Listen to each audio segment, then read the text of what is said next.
Joining me now is former RNC Chairman Michael Steele and Washington Bureau Chief for BuzzFeed, Stanton.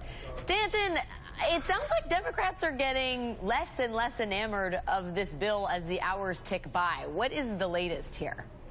Well, I think it's interesting to me that Elizabeth Warren is doing her best impersonation of Ted Cruz right now.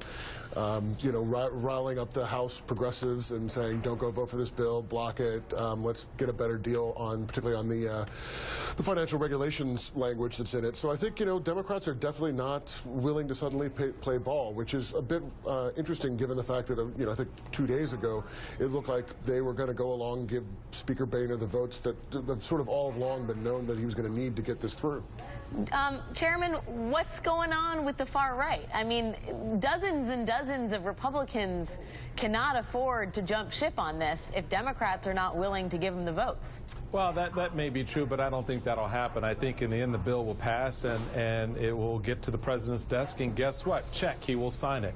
And this is going to fall on both houses, if you will, if it doesn't get done. This is not going to be a good or favorable talking point for Democrats that, you know, Republicans shut down the government.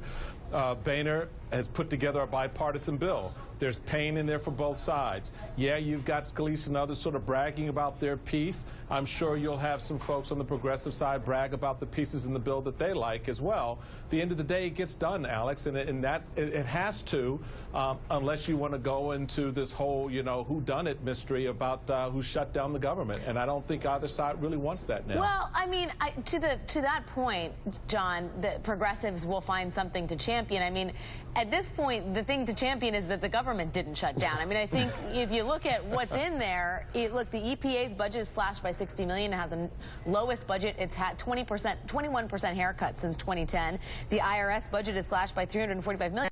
But the two things that seem to be stuck in the craw of most progressives are the campaign finance law. McCain-Feingold is basically a relic at this point. It no longer exists with this. And it got significant provisions in Dodd-Frank. I mean, those last two in particular, John, were they always a piece of this? They weren't always a piece of it, but there was talk about it for quite a while, particularly the Dodd-Frank language, I think. And also, you know, getting rid of some of the campaign finance rules. It's been talked about for a while.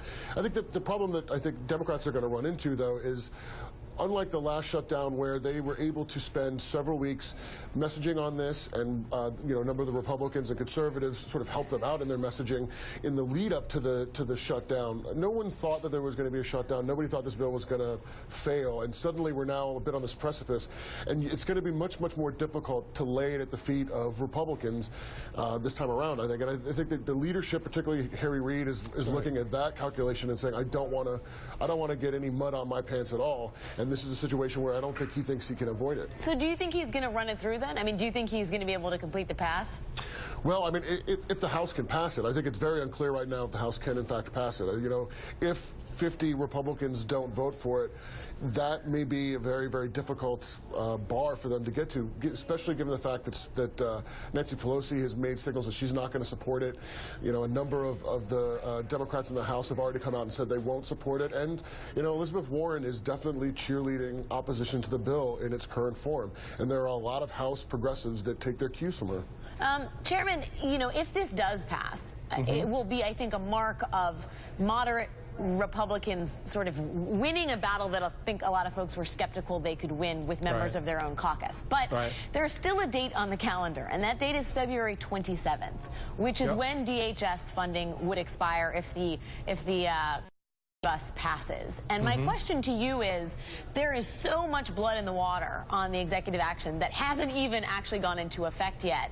I mean, how confident are you that they can control the more furious members of the far right flank on ahead of February 27th, when the Department of Homeland Security may run out of funding? I think it's going to be a difficult challenge, to be very honest about it. There's no doubt about it. As you heard from the members who you played there, they are already beginning to stoke the flames a little bit on this, and it will be even more so if this bill passes the House. And I think they will pass it on the acknowledgement and the agreement that that 27th of February deadline, certain other things will be done to put appropriate checks on the president, either rhetorically or politically or even legislatively. So I think there's more play here. It is a very interesting needle for the Speaker to thread right now.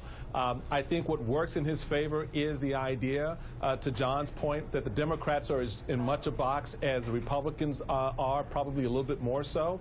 And so that works to their advantage, his advantage right now, to get those members on board. But then, as you just noted, on the flip side of that, he's got some other deadlines that he's going to have to meet, and that's where his challenge really is going to kick in, when he's got both the Senate and the House in control by Republicans. Yeah, and of course the irony is, John, DHS funding, if it runs out, I mean, the thing that stopped are deportations, border security, all the things that Republicans like.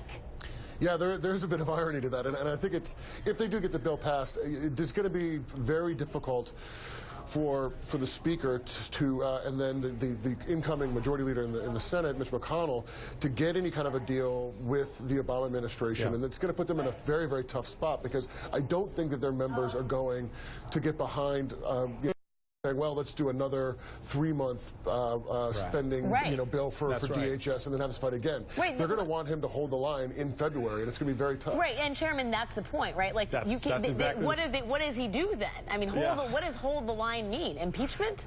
Check, please. Yeah, exactly. Did I say I was RNC chair? I meant some other chair. No, but really, I mean, what do you do on February 27th, you're John Boehner? It's a tidal wave that is coming at him. It is a tidal wave that's coming after him, and the question is, you know, the deal bargained for. Is you get your deal now, or do you have something that you think you can play and put in play a little bit later? I'm thinking John Boehner thinks he's got some cards, because he'll have Mitch McConnell from the Senate side to help him navigate that water. So it's not just him in the boat by himself.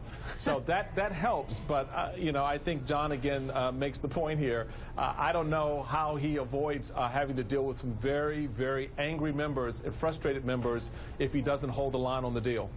Get a bucket and start bailing water now. Michael Steele and John Stanton, thanks for your time, guys. Thank you.